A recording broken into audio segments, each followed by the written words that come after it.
aktivitas ibadah yang telah diperintahkan oleh Allah Subhanahu wa taala kepada kita.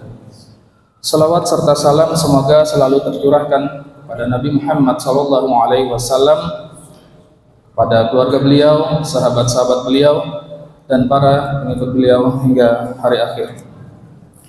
Jamaah yang dirahmati oleh Allah Subhanahu wa taala, dalam kehidupan sehari-hari tentunya manusia tidak terhindar dari yang namanya maksiat. Maksiat selalu ada di sekitar kita, selalu mengintai kita. Hanya saja kita harus mengontrol, menjaga hati kita agar tidak terjerumus dalam kemaksiatan, di mana kemaksiatan ini mempunyai pengaruh dalam kehidupan kita. Setidaknya di sini kita membahas 5 pengaruh kemaksiatan dalam hidup manusia. Yang pertama yaitu manusia akan terhalang dari ilmu. Jika manusia melakukan kemaksiatan, maka akan terhalang dari ilmu. Yang mana bagi seorang muslim ilmu adalah cahaya dan kemaksiatan adalah kegelapan. Jadi ketika orang bermaksiat terus, maka dia sedang membuat hatinya jadi gelap, sehingga cahaya ilmu tidak dapat masuk. Maka ini harus hati-hati kita terhadap maksiat. Imam Syafi'i rahimahullah ta'ala, seketika beliau pernah tidak sengaja melihat betis perempuan, hanya sekedar tidak sengaja melihat betis perempuan. Seketika itu pula beliau hancur hafalannya. Padahal kita kenal Imam Syafi'i adalah seorang ulama besar yang sangat kuat hafalannya. Ketika tidak sengaja melihat betis perempuan, beliau goyah hafalannya, hancur hafalannya. Sehingga beliau mengajukan kepada Imam Waqi, guru beliau. Beliau mengatakan, aku mengadu kepada Imam Waqi tentang hafalanku yang buruk, kata Imam Syafi'i. Lalu beliau menyuruhku bertobat dari kemaksiatan, menjauh dari kemaksiatan. Karena sesungguhnya, kata beliau, ia memberitahuku bahwa ilmu itu adalah cahaya. Kata Imam Waqi, ilmu itu adalah cahaya. Dan cahaya Allah atau ilmu Allah tidak akan diberikan kepada pelaku maksiat. Subhanallah.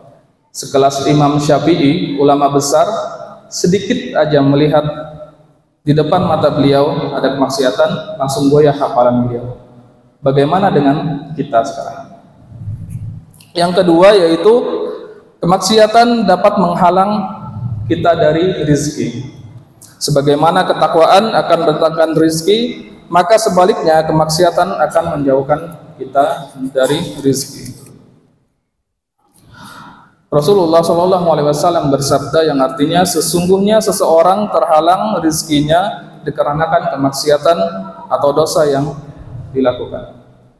Maka ketika kita merasa rizki kita sempit, maka perlu diketahui mungkin ada kemaksiatan yang telah kita lakukan. Yang selanjutnya yaitu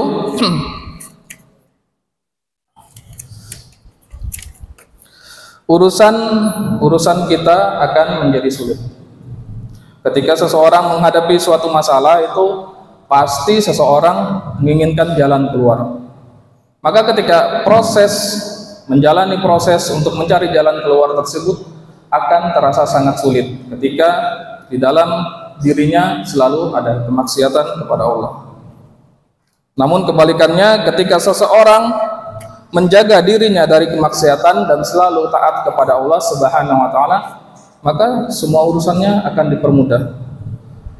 Allah berfirman, "Wa may yattaqillaha yaj'al lahu min amrihi yusra." Dan barang siapa bertakwa kepada Allah, niscaya dia menjadikan kemudahan baginya dalam setiap urusannya.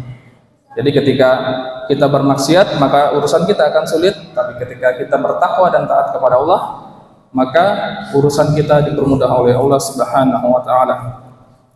Terus yang kelima, menghilangkan berkah usia. Maka kemaksiatan itu bisa menghilangkan berkah usia. Perjalanan usia seseorang itu selalu diiringi dengan keberkahan, dan keberkahan itu bisa diraih jika ia digunakan usianya untuk melakukan ketaatan kepada Allah Subhanahu wa taala.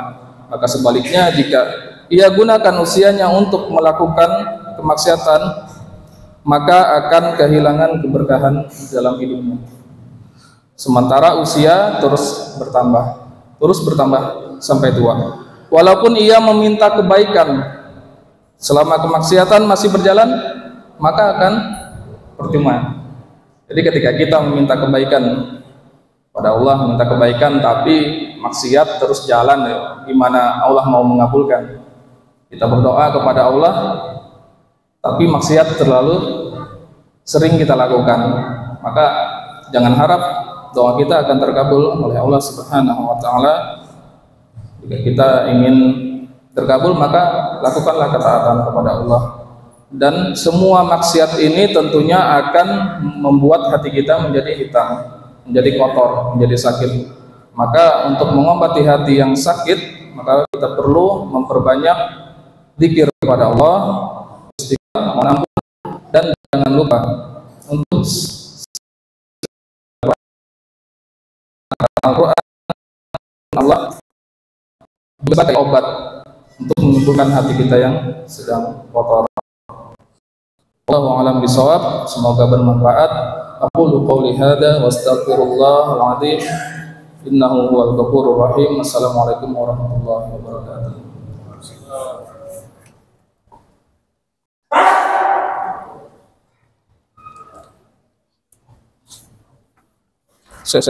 Mundur dikit.